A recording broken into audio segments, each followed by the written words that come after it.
तमिलनाडु राज्यपाल राज्य सरकार पठाई बिल को पकाई रखा थिला बेआईन असंवैधानिक जो 10टी बिल राष्ट्रपति को मंजूरी पाइबा अपेक्षा थिला।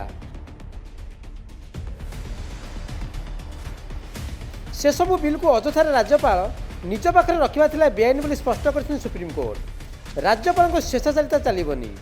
जो दिन राज्य सरकार पुनर्बार बिल गुड़ी पठाई से दिन ही राज्यपाल यह सम्मति देवार थिला। जस्टिस परदीवाला कहते जदि बिल रे असहमति थिले कि राष्ट्रपति पाखक पठाइबार थिला तेबे मासक भितर ए संक्रांत रे ठोस निष्पत्ति नहीं थांते।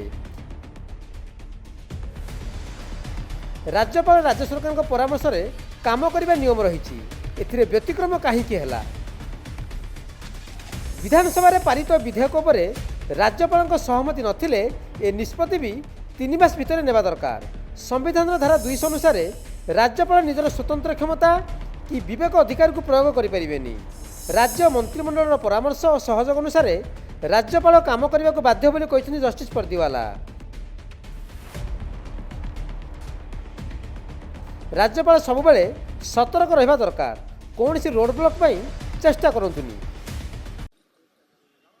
So the most important part of today's judgment is that this court not only set aside the actions of the governor in reserving the bills and sending them to the President of India after the bills had been passed second time by the legislature of Tamil Nadu.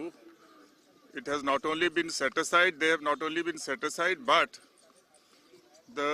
this court has exercised its power under Article 142 and directed that all the 10 bills will be deemed to have obtained the assent of the governor. राज्यपाल कौन सी विधेयक को रोकी परिबेनी कि कौन सी विधेयक पर veto करि परिबेनी।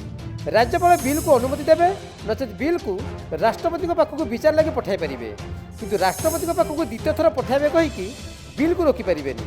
द्वितीय थर बिल को मंजूरी देबा को बाध्य। केवल द्वितीय बिल प्रथम बिल रो अलग हेबा दरकार। राज्यपाल आरएन रवि को एभली कार्यकलाप को भर्त्सना कर सुप्रीमकोर्ट। आ सुप्रीमकोर्ट राय को ऐतिहासिक बोली कहते तमिलनाडु मुख्यमंत्री एमके स्टालिन।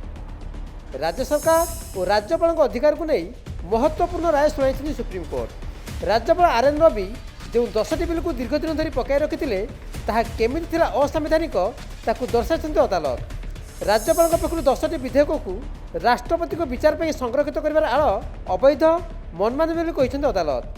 तमिलनाडु सरकार कोर्टर द्वारस्थ हो जुक्ति बाढ़ी जे राज्यपाल 10टी बिल उपर अनिश्चित काल पर मंजूरी देना। यह राज्यर विकास में बाधक साजुची। एभली स्थिति में न्यायपालिका हस्तक्षेप करंतु बोली निवेदन करथिले स्टालिन सरकार। ब्यूरो इनपुट सह भक्तिलता बरा और प्रदीप नायकों को रिपोर्ट, नक्षत्र न्यूज।